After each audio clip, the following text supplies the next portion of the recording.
আসসালামু আলাইকুম গাইস, সবাই কেমন আছেন? আমি ভাই যাইতেছি আজকেও প্রায় পুঁই শাক কাটতে। বহুত মেঙ্গালো সবজি, বর্তমানে এখন কিছুটা দাম হয়ে গেছে, মোটামুটি 10 টাকা কেজি হয়ে গেছে পুঁই শাক।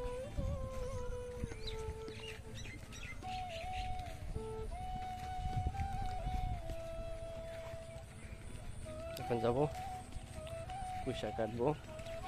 পুঁই শাক আসলে আমি খাওয়ার জন্য না, বাড়িতে নিয়ে যাবো। এখন আমি হলো গরুর জন্য নিয়ে যাবো কেটে।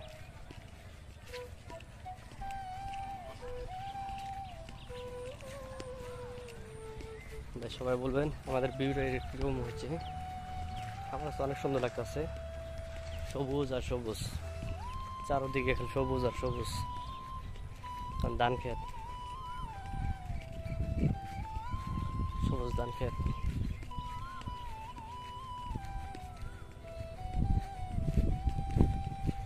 সবাই কমেন্ট করে জানাবেন যে ভিউটা কেমন লাগতেছে।